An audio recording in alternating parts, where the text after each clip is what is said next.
วิดีโอนี้เฮามาต่อคลื่นเสียงซึ่งเป็นอีกเรื่องหนึ่งที่ออกบทเสียงทุกๆปีเนาะเดี๋ยวเฮามาเบิ่งว่าสำหรับคลื่นเสียงนี้อ่าเนื้อในที่เพิ่นออกหรือว่าบทเรียนที่เพิ่นออกสูตรที่เพิ่นออกมีสูตรใดแน่เนาะเดี๋ยวเฮาจะแก้ไปนำกันหลังจากที่แก้แล้วหลังจากที่เฮาแก้ไปแล้วเดี๋ยวเฮาจะมาสรุปสูตรนำกันว่าสูตรที่เฮาใช้ในการแก้ทั้งเบิดนี่นะมีสูตรใดแน่เนาะเริ่มต้นจากข้อที่1กันก่อนข้อที่1ข้อที่2ข้อที่3นี่เป็นทฤษฎีเนาะโอเคข้อที่1เสียงเกิดจากหยังเพิ่นว่าโอเคคำตอบคืออันนี้นี่ออกในหลายๆปีเด้อคำตอบคือเสียงเนี่ยเกิดจากการสั่นของวัตถุเด้อเสียงเกิดจากการสั่นเนาะอันนั้นเป็นข้อที่1ข้อที่2ข้อใดแม่นขอบเขตความถี่ที่คนเฮาได้ยินความถี่ที่คนเฮาได้ยินตามทฤษฎีแม่นมีความถี่ตั้งแต่20เฮิรตซ์หา20,000เฮิรตซ์เนาะคำตอบคือข้อดีนะข้อที่3ข้อใดแม่นสูตรคิดไหลความไวของคลื่นเสียงความไวของคลื่นเสียงคำตอบเป็นข้อ A นะคำตอบเป็นข้อ A อืมโอเคไปต่อข้อที่4ข้อที่4นี่ความไวของเสียงในอากาศที่อุณหภูมิ10องศาเซแมนเท่าใดนะคือในเนื้อในบทเรียนที่เราเรียนแมนเฮาเห็นว่าความไวของเสียงนี่นะหมายความว่าความไวในการเคลื่อนที่ของเสียงในอากาศนี่นะมันจะขึ้นกับอุณหภูมิของอากาศหมายความว่าถ้าหากอุณหภูมิของอากาศสูงความไวของเสียงที่เคลื่อนที่ในอากาศตอนนั้นนี่นะก็จะไวนะถ้าหากอุณหภูมิของอากาศเปลี่ยนไปความไวของเสียงก็จะเปลี่ยนไปนำเนาะสรุปก็คือความไวของเสียงขึ้นกับอุณหภูมิของอากาศนะโอเค เขามีสูตรการพัวพันระหว่างความไวและกับอุณหภูมิของอากาศดังนี้นะอันนี้เป็นสูตรเกี่ยวกับเสียงเลย vt เท่ากับ v 0บวกให้0.6คูณให้ t ในนี่ที่แม่นอุณหภูมิเนาะในนี่ที่แม่นอุณหภูมิในหัวหน่วยองศาเซเด้อซึ่ง v 0ฮั่น v 0นี่หมายถึงความไวของเสียงตอนที่อุณหภูมิเท่ากับ0องศานะความไวของเสียงตอนที่อุณหภูมิเท่ากับ0องศาและเพิ่นก็ได้พิสูจน์และก็ไล่ค่ามันมาเฮียมห้อยแล้วเนาะมีค่าเท่ากับ331เมตรต่อวินี่คือความไวของเสียงตอนที่อุณหภูมิอากาศเท่ากับ0องศาเนาะโอเคฉะนั้นแล้วเมื่ออุณหภูมิเท่ากับ10องศาเราก็จะได้อย่าง vt เท่ากับ331บวกให้0.6คูณให้10เนาะเราจะได้ vt เท่ากับ331บวกให้6แสดงว่าเท่ากับ337เนาะเราได้ vt เท่ากับ337เมตรต่อวินี่คือความไวของเสียงที่เคลื่อนที่ในอากาศตอนที่อากาศมีอุณหภูมิเท่ากับ10องศาเซคำตอบคือข้อ B นะโอเคต่อไปข้อที่5ข้อใดเกิดมลภาวะทางเสียงหลายกว่าหมู่ก็คือข้อใดที่เหตุให้เกิดเขาเรียกว่าอย่างเหตุให้เกิดมลภาวะทางเสียงหลายเนาะคำตอบคือเสียงที่ดังจากเรือบินไอพ่นนะเป็นทฤษฎีข้อต่อไปข้อที่6ข้อใดแม่นคุณประโยชน์ของเสียงทางด้านการประมงทางด้านการประมงนี่เพิ่นจะใช้เสียงในการซอกหาฝูงปลาเด้อซอกหาฝูงปลาโดยการปล่อยคลื่นเสียงลงไปในน้ำทะเลเนาะแล้วก็ถ้าหับเอาคลื่นเสียงเนาะถ้าหากว่าเขาปล่อยลงแล้วก็เสียงสะท้อนกลับมาแสดงว่าบริเวณนั้นมีวัตถุอยู่มีฝูงปลาอยู่ลักษณะประมาณนี้นะเนาะผลทรายแบบนั้นสำหรับการประมงเบิดไปสำหรับคลื่นเสียงที่เพิ่นออกในโซเฮียน2067เนาะต่อจากโซเฮียน2067มาปี2020 2021เนาะ2020 2021นี่คือเรื่องที่เพิ่นออกเกี่ยวกับเสียงก็คือตามที่อาจารย์เบิ่งเนื้อในของโจทย์คร่าวๆแล้วแม่นเป็นเรื่องเกี่ยวกับระดับความเข้มเสียงเนาะโดยที่เพิ่นให้ข้อมูลมาจากสิอยู่จุดหนึ่งห่างจากเรือบินระยะ100เมตรมีระดับความเข้มเสียงเท่ากับ100เดซิเบลเนาะถ้าต้องอยู่ห่างจากเรือบินระยะจะต้องอยู่ห่างจากเรือบินระยะเท่าใด จึงจะมีระดับคมเข้มเสียงเท่ากับ80เดซิเบลเนาะคือในนี้เพิ่นให้ระยะห่างนี่สำหรับเรื่องนี้จะเป็น R เนาะ R ได้อันนี้แม่นระดับคมเข้มเสียงแม่นเบต้านะจะต้องอยู่ห่างจากเฮือบินเท่าไหร่จึงจะมีระดับคมเข้มเสียงเท่ากับตัวนี้เบต้านี่มี2ตัวแสดงว่าเขาต้องใส่เป็นเบต้า1เบต้า2ในเบต้า1นะอันนี้เป็น R1 แล้วแสดงว่าซองหา R2 ว่ามันเท่ากับเท่าไหร่เนาะคือสำหรับเรื่องนี้แม่นเฮาจะได้ใส่ความรู้เกี่ยวกับระดับคมเข้มเสียงและเฮามีสูตรระดับคมเข้มเสียงอยู่แบบนี้นะก็คือมีอย่างนี่คือสูตรหลักๆของระดับคมเข้มเสียงเบต้าเท่ากับ10ล็อกของ I ส่วนI 0 I ส่วน I 0และก็มีเดลต้าเบต้าก็คือเบต้า2ลบเบต้า1เท่ากับ10ล็อกของ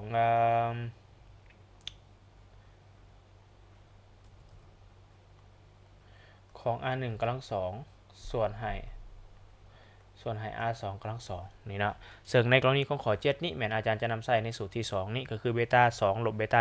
1เท่ากับ10ล็อกเนาะเบต้า2เอาใส่สูตรเบต้า2ลบเบต้า1เท่ากับ10ล็อกของ R1 กำลัง2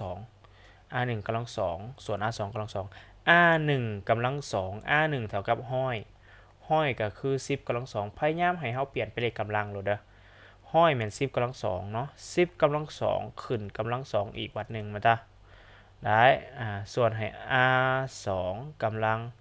ลัง2โอเคได้โอ้ยอาจารย์น่าจะเขียนสูตรไว้ก่อนเนาะเขียนสูตรไว้ก่อนซะเขียนสูตรก่อนเป็น R 1กำลัง2แทนค่าเข้าไปเบต้า2แมนเบต้า2 80เบต้า1แมน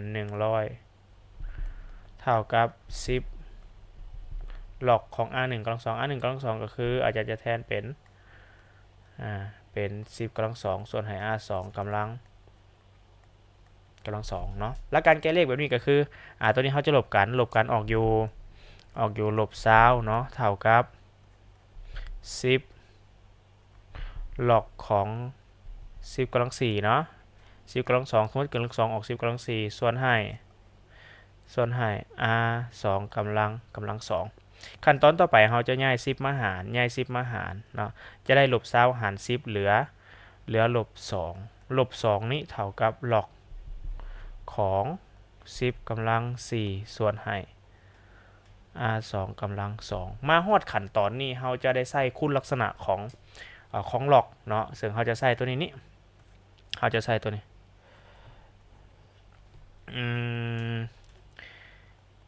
C เท่ากับล็อกพื้น A ของ B C เท่ากับล็อกพื้น A ของ B นี้เราสามารถเขียนได้ก็คือ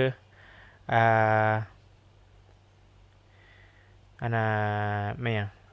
B จะเท่ากับ A กำลัง C หมายความว่า A นี้จะถูกดันมาให้เป็นพื้นของ C นะอันนี้เป็นล็อกพื้น A นะสำหรับของเฮานี่แม่นสำหรับของเฮานี่เอิ้นว่าล็อกพื้น10เด้อล็อกพื้น10แต่ว่าบ่ได้เขียนเนาะถ้าหากว่าเฮาจะเทียบใส่ตัวนี้แล้วแปลงให้มันออกมาเป็นจังซี่นี้เพื่อให้ล็อกเบิดไปนะเฮาก็สิสามารถได้จังได๋ดัน10นี้ไปเป็นพื้นของอันนี้ฉะนั้นเฮาจะได้หยังเฮาจะได้10กำลังลบ2 10กำลังลบ2เท่ากับหยังเท่ากับ B ในที่นี้หมายถึงภาคส่วนนี้หมายถึง B นะจ๊ะเท่ากับ10กำลัง4ส่วนให้R2 กำลัง2ย้าย R2 ขึ้นไปก็เป็น R2 กำลัง2เท่ากับ10กำลัง4ส่วนให้10กำลังลบ2ย้าย10กำลังลบ2ขึ้นไปเราจะได้ R2 กำลัง2เท่ากับหยัง10กำลัง6ซึ่ง10กำลัง6ถอนหักได้ R2 เท่า10กำลัง3 10กำลัง3ก็คือ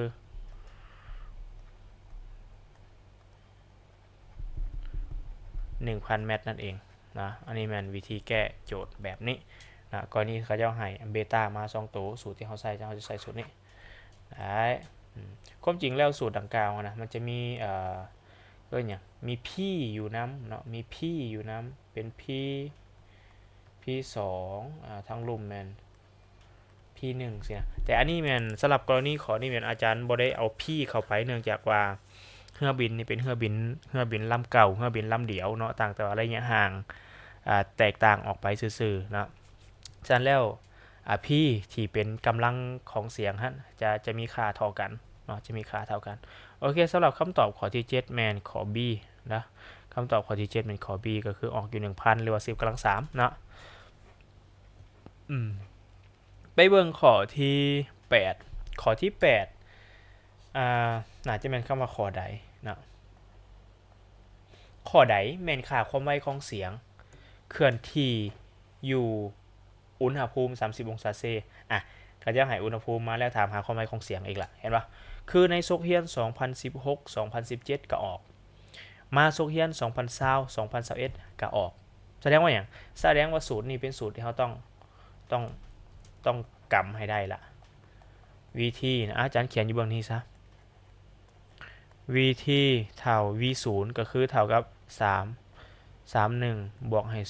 0.6 คูณให้ที่นะเป็นสูตรที่เขาต้องกำให้ได้อันนี้เป็นสูตรความไวของเสียงที่ขึ้นกับอุณหภูมิเนาะสำหรับข้อที่8นี้ก็คือโซเฮียน2020 2021นี้เพื่อนให้อุณหภูมิเป็น30องศาเมื่ออุณหภูมิ30องศาเสียงจะเคลื่อนที่ด้วยความไวเท่าใดสินะเนาะฉะนั้นเราจะได้ความไวของเสียงอยู่อุณหภูมิ30องศาหันจะเท่ากับ331บวกให้ 0.6 คูณให้30เนาะจะได้อย่าง 0.6 คูณ30จะออกอยู่18เนาะ331บวกให้18นะเราจะได้วิธีนี้เท่ากับ944 349เนาะ349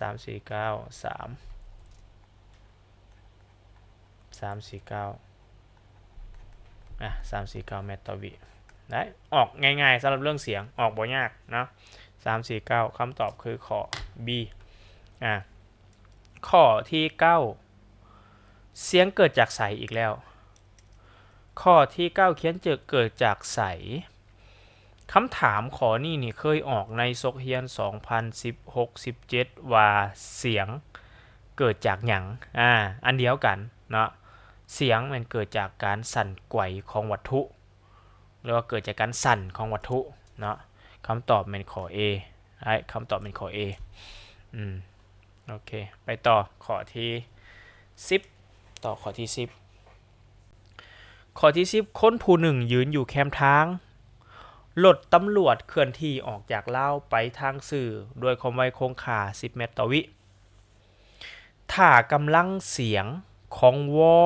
ของรถตำรวจแมน314คูณ10กำลังลบ8วัตต์และความเข้มเสียงต่ำสุดที่คนได้ยินแมน10กำลังลบ12วัตต์ต่อเมตร2ดนปันใดคนผู้นั้นจึงจะบ่ได้ยินเสียงวอโอเคคือเหตุการณ์เป็นอย่างสิอาจารย์ขอแต้มเหตุการณ์กันนะมันมีคนยืนอยู่ตำแหน่งประมาณนี้นะอยู่แคมทางเนี่ยอาจารย์แต้มเส้นทางนะแต้มเส้นทางแล้วมันก็มีรถตำรวจเคลื่อนที่มานะเคลื่อนที่มามาจากไซโบฮู้แหละแต่ว่ารถเคลื่อนที่มานะเคลื่อนที่มาไกลแล้วไปเคลื่อนที่มาไกลแล้วไปด้วยความไว v เท่ากับ10 เมตรต่อวิด้วยความไวคงคาเนาะแน่นอนว่าเมื่อรถตำรวจเคลื่อนที่เข้ามาเนาะมาไกลเราจะได้ยินเสียงวอที่ดังวิวจากรถตำรวจหันเนาะและเมื่อรถเคลื่อนที่ผ่านไปห่างจากเราขึ้นเรื่อยแล้วเสียงที่เราได้ยินก็จะค่อยลงนะจ๊ะโจทย์ข้อนี้ที่เขาจะถามคือรถเคลื่อนที่ไปได้ดนปันใดเราจึงจะบ่ได้ยินเสียงวอของรถนั้นสินะคือถามหาว่าดนปันใดนับตั้งแต่รถ กายคือเรานี้อยู่จุดตำแหน่งที่รถกายแล้วอาจารย์ใส่เป็น A ซะตำแหน่งที่รถกายไปเราใส่เป็น A ดนปานใดเราจึงจะบ่ได้ยินเสียงนับตั้งแต่รถกายเราไปเนาะซึ่งเลขข้อนี้นี่มันก็สิวิเคราะห์ยากน้อยนึงเนาะแต่อาจารย์จะพาวิเคราะห์จังซี่เนาะอาจารย์จะสมมุติให้ว่าเมื่อรถมาฮอดตำแหน่งนี้เสียงหายไปก็คือเราบ่ได้ยินเสียงละสมมุติซื่อๆเนาะเพราะว่าเมื่อรถเคลื่อนที่ไปเรื่อยคืออ่าเสียงจะค่อยลงจนกว่าเราจะบ่ได้ยินแม่นต่ออาจารย์สมมุติให้จุด B เป็นจุดที่เราบ่ได้ยินเสียงรถแล้วเนาะและเป็นจุดที่ห่างจากลาวหันระยะ S ได้หนึ่งมันต่อระยะ S ได้หนึ่งนะความจริงแล้วในการซอกหาระยะเวลาว่าดนปานใดเราจึงจะบ่ได้ยินเสียงนะสามารถซอกหาจากซอกหาระยะเวลาเนี่ยสามารถซอกหาจาก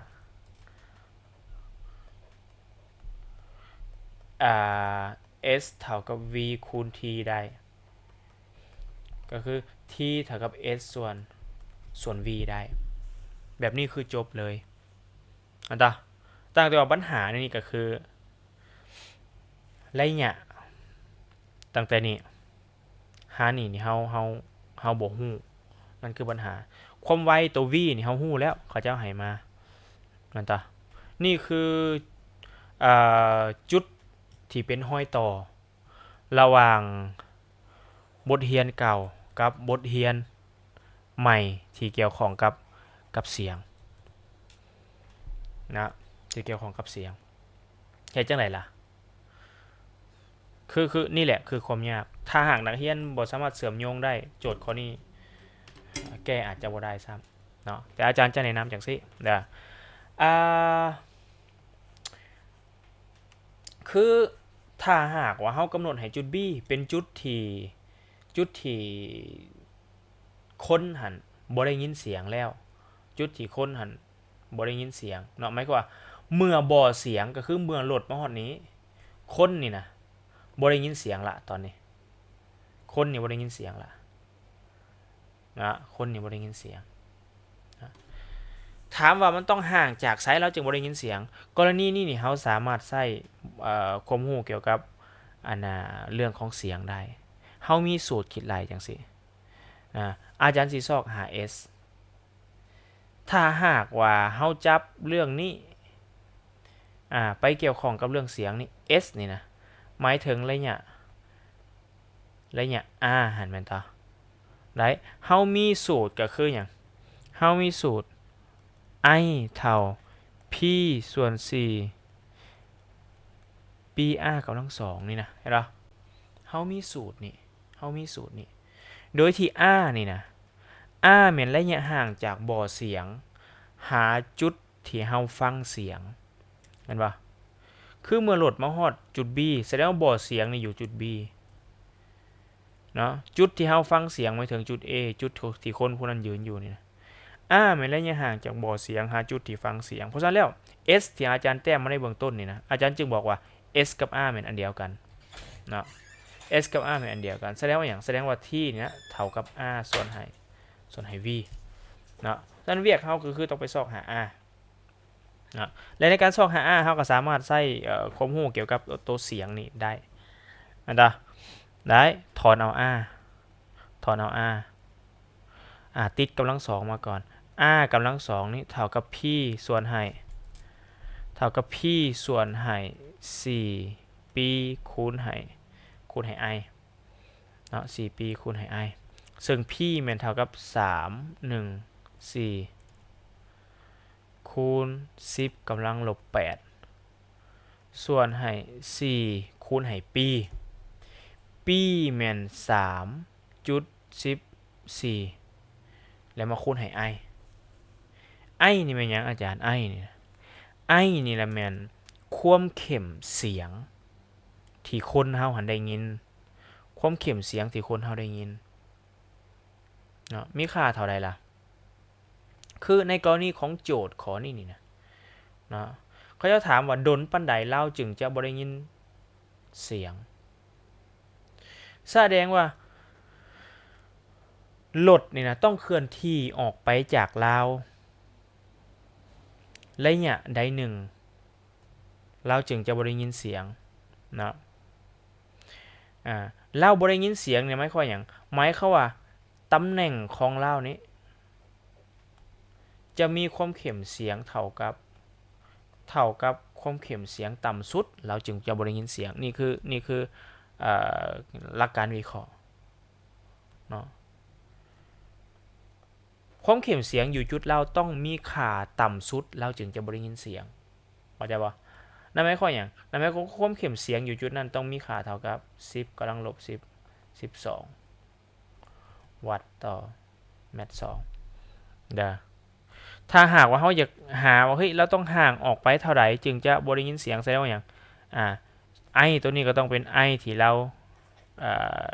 ได้ยินหันไอในบริเวณของเราหันเนาะก็ต้องเท่ากับอย่างต้องเท่ากับ10กำลังลบ12เราจึงจะบ่ได้ยินแม่นตินะได้โอเคเขียนต่อบัดนี้นะกำลัง2จะเท่ากับอยู่นี่เป็น314อยู่หลุมเป็น 3.14 อาจารย์จะแปลงให้เป็นแปลงตัวนี้ให้เป็น 3.14 คือกันเนาะแปลงตัวเทิงให้เป็น 3.14 ได้เป็น 3.14 เนาะคันหากว่าเราแปลงเป็น 3.14 กำลังของมันจะเพิ่มขึ้นเนาะจากลบ8จะเหลือลบ6ได้นะส่วนให้หยังส่วนให้4คูณให้3.14แล้วมาคูณให้10กำลังลบ10 12เวลานี้เราตัดตัวนี้ก่อนได้นะได้หยังเราได้กำลัง2เท่ากับ1คูณ10กำลังลบ6ส่วนให้4คูณ10กำลังลบ12ย้าย10กำลังลบ12ขึ้นไปเราจะได้กำลัง2เท่ากับ1ส่วน4แม่นออกเท่าไหร่0.25บ่0.25เนาะได้0.25คูณ10กำลังลบ12ขึ้นไปเป็นกำลังบวก12บวก12ลบ6เหลือ10กำลัง6เนาะ10กำลัง6เนาะอาจารย์จะแปลง 0.25 ให้เป็น25มันจึงถอนหักง่ายเนาะแปลง 0.25 ให้เป็น25เขาจะได้25คูณ10กำลัง25คูณ10กำลังจากลบ6เหลือ10กำลัง4อันต่อหักใส่หักไปพอเป็นละลาเลยเด้เนาะฉะนั้นของเขาเท่ากับหยัง5คูณ10กำลัง2หรือนั้นเท่ากับ500เมตรอันนี้เป็นซื่อๆก็คือระยะที่ลดไปได้ระยะห่างที่ลดไปได้เนาะระยะห่างที่เฮ็ดให้เราบ่ได้ยินเสียงแล้วสินะเนาะเมื่อเท่ากับ500เฮามาแทนใส่สูตรนี้เฮาก็สิได้ที่เท่ากับ500หั้นส่วนให้หยังส่วนให้ความไวก็คือ10ออกอยู่50วิก็คือรถต้องเคลื่อนที่ออกไปโดยใช้เวลา50วิเราจึงจะบ่ได้ยินเสียงเนาะคำตอบคือข้อ A นะโอเคเดี๋ยวจังหน่อยเรามาสรุปสูตรนำกันเนาะว่ามีหยังแน่ที่เพิ่นออก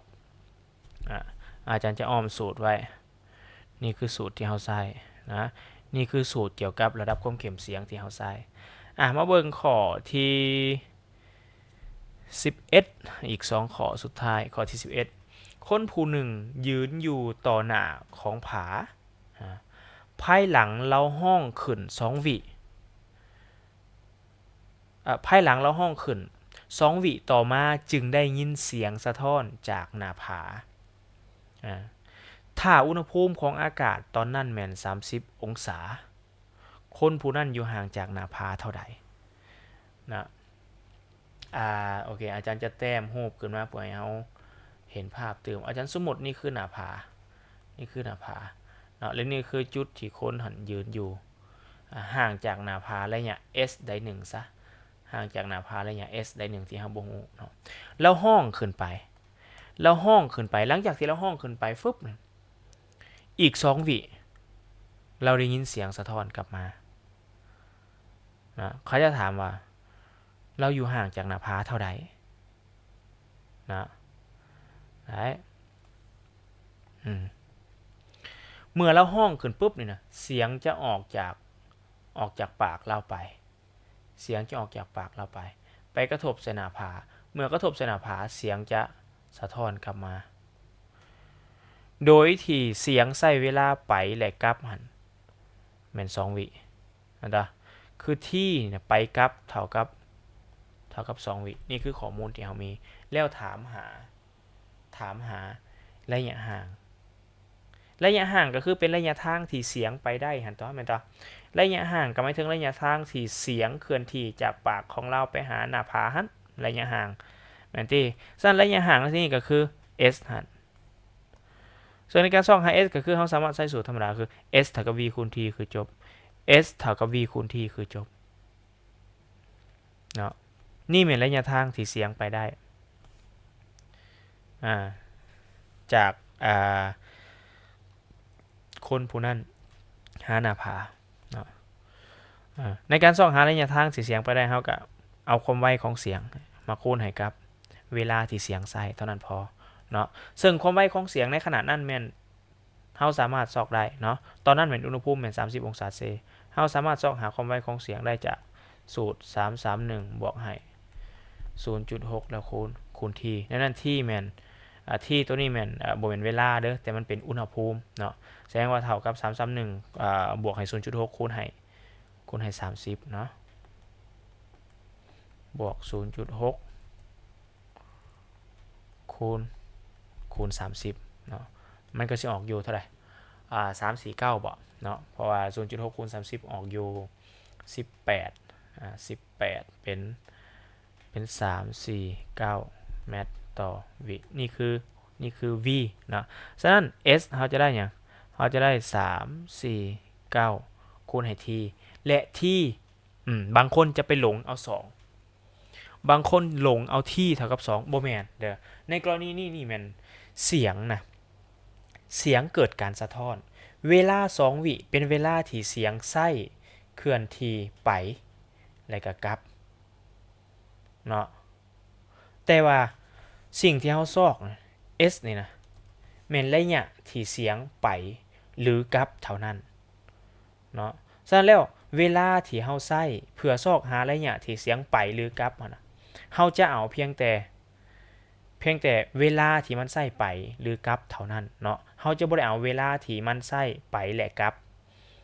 เนาะฟังกันดีได้หรือกับแหละที่อาจารย์เว้าเนี่ยถ้าบ่เคลียร์ถ้าบ่อันนั้นมันฟังใหม่นะเราจะใช้เวลาเพียงครึ่งหนึ่งซื่อๆพอมันเกิดการสะท้อนมันไป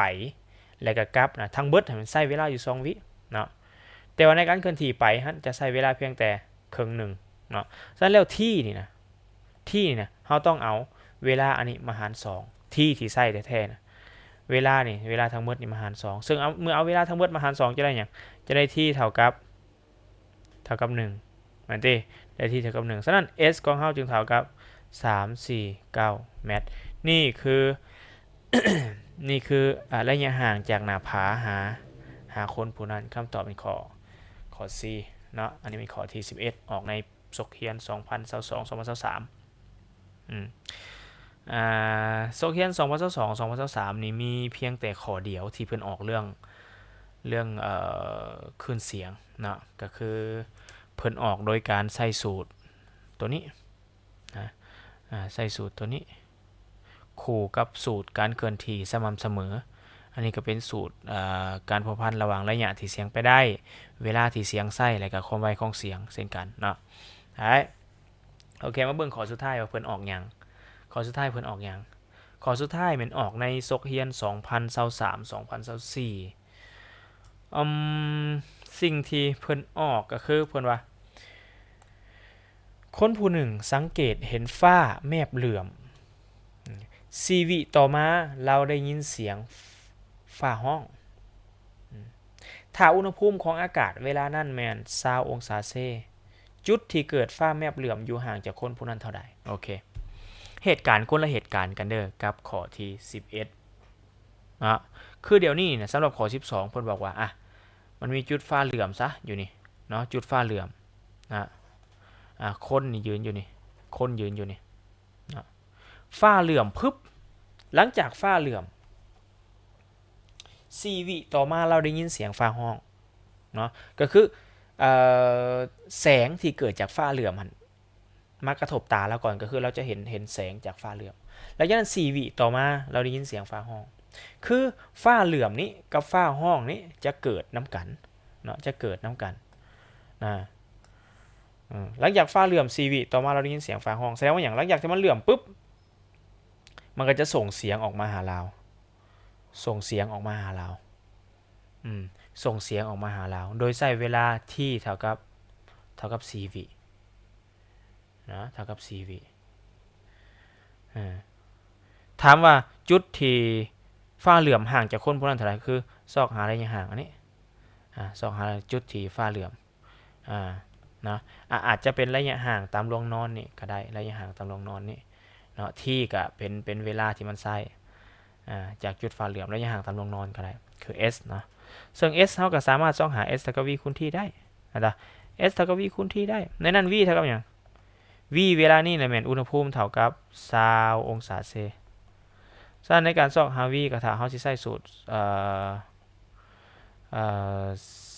331บวกให้ 0.6 คูณให้ที่เฮาใช้สูตรนี้เนาะฉะนั้นจะได้ v เท่ากับ331บวก 0.6 คูณให้อุณหภูมิเด้อตัวนี้เด้ออุณหภูมิเป็น20เนาะ20เป็น6 2 12ได้331บวกให้10 12เขาจะได้ v เท่ากับ343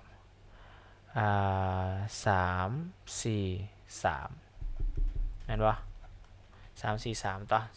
12ถูกต้อง343เนาะฉะนั้นแล้วเมื่อเขาได้ v เขาจะได้ s เท่ากับ343คูณให้ที่กรณีที่มันเป็นอย่างซี่นะที่บ่ให้เอามาหารคือขอเทิงเด้อที่นี่มันเอาเบิดเลยคือขอเทิงให้มันเกิดการสะท้อนเสียงเกิดการสะท้อนเสียงออกจากผู้ฟังไปกระทบใส่สิ่งกีดขวางแล้วกลับมาหาผู้ฟังอีกแม่นให้เอาหารแบบนั้นนะเนาะแต่กรณีของข้อที่12นี่นะเสียงบ่ได้ออกจากผู้ฟังก็จะบอกเสียงมันมาจากแหล่งกำเนิดเสียงต่างหากมันมาหาจังซี่โดยกงส่วนเวลาที่มันใส่นะแม่นเฮาจะใส่ทั้งเบิดเลยเพราะมันบ่ได้เกิดการสะท้อนแม่นต่อเสียงบ่ได้ออกจากผู้ฟังแล้วไปแล้วกลับมาบ่แม่นอันนี้เสียงมันมาหาเฮาเลยแม่นต่อฉะนั้นแล้วที่เนี่ยเฮาจะใส่ทั้งเบิดเลยใส่4เลยนะฉะนั้นเฮาจะได้ s เท่ากับหยัง3 4 12 2.1 4 4 16 7 7.1 3 4 12 13แม่นบ่1 3 7 2มีบ่1 3 7 2แมทได้1 3 7 2แมทนะอันนี้เป็นข้อที่12อันนี้เป็นบทเรียนเกี่ยวกับคลื่นเสียงเนาะคลื่นเสียงได้ทั้ง12ข้อเฮามาสรุปนำกันเบิ่งว่าสำหรับเรื่องคลื่นเสียงนี้สูตรที่เพิ่นออกแม่นหยังนะและอาจารย์จะสรุปให้สูตรที่เพิ่นออกสรุปสูตร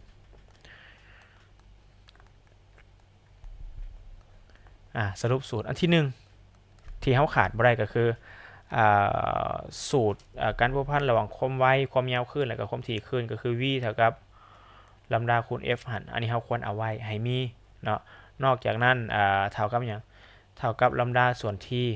หันก็ได้เนาะนอกจากสูตรนี้แล้วสูตรนี้เฮาก็ยังได้ใช้อยู่แม่นต่อ v เท่ากับ s ส่วนที่นี่นะหรือว่า s เท่ากับ v คูณ t นะมีเนาะอันนี้เป็นสูตรหมวดที่1ส่วนอันที่2เฮาเห็นออกตลอดก็คือความไวของเสียงที่ขึ้นกับอุณหภูมิ v อยู่อุณหภูมิที่ใด1นะจะเท่ากับ331บวกให้ 0.6 คูณให้ที่นี่คือสูตรที่2ที่เพิ่นออกหลายสำหรับเรื่องขึ้นเสียงเพราะฉะนั้นแล้วเฮากำตัวนี้ให้มันได้ตัวนี้ต้องกำให้ได้อยู่แล้วนะอันนั้นเป็นข้อที่2สูตรที่2ที่เห็นนะสูตรที่3มันเกี่ยวกับความเข้มเสียงและระดับความเข้มเสียงและระดับความเข้มเสียงก็คือ I เท่ากับ P ส่วน 4 PR กำลัง2เนาะแล้วก็สูตรระดับความเข้มเสียงก็คือเบต้าเท่ากับ10ล็อกของ I ส่วนให้ I 0ในนั้น I 0เป็นความเข้มเสียงต่ำสุดที่คนเฮาได้ยินมีค่าเท่ากับ-10 2 วัตต์ต่อเมตร2เนาะนอกจากตัวนี้แล้วนะสูตรนี้เดนต้าเบต้าก็คือเบต้า2ลบเบต้า1เท่ากับ10 log ของ r1 กำลัง2คูณให้ p2 ส่วนให้ r2 กำลัง2คูณให้ p1 นะสำหรับโจทย์ที่เสียงจบสั้นซื่อๆนี่นะส่วนใหญ่เพิ่นจะให้เสียงที่มีกำลังเสียงที่คงค่าเนาะกำลังเสียงที่คงค่าคันกำลังเสียงที่คงค่าแสดงว่าอย่างเราสามารถตัดกันได้กำลังเสียงที่คงค่าหมายถึงมีค่าเท่ากันนะเนาะฉะนั้นสูตรที่เขาจะใช้แท้ๆมีเพียงแต่อันนี้ซื่อๆมีฮอดแต่ r นี้อันตานี่นะอย่างสินะโอเคได้มีส่วนนั้นบ่มีอันอื่นอีกบ่มีอันอื่นอีกบ่มีแต่สำนีนะมีแต่สำนีสำหรับเรื่องของเสียงนะในการคิดไล่เรื่องของเสียงนี่เราก็ต้องมีพื้นฐานเรื่องโลกาลิกหน่อยนึงเนาะมันจะล็อกนะตัวนั้นหน่อยนึงได้อันนี้เป็นตัวที่อาจารย์สรุปให้ที่เพิ่นนำมาออกเสียงสันซะเนาะความรู้เกี่ยวกับบทเรียนเกี่ยวกับเสียงค่อนข้างหลายแต่ว่าเพิ่นออกเสียงก็สิมีประมาณนี้วนเวียนสำนี้เนาะฉะนั้นแล้วถ้าหากว่าเขาจะทวนเขาก็ถ้าบ่มีเวลาแท้ๆฟ้าวๆเนี่ยเบิ่งประมาณนี้ก็พอเนาะมาเบิ่งเอาบทเสียงเก่าคืนนี้ว่าเพิ่นออกประมาณใดเนาะทำความเข้าใจวิธีแก้แต่ละแบบหั่นแล้วก็พอเนาะสำหรับวิดีโอนี้จะจบเพียงเท่านี้เนาะ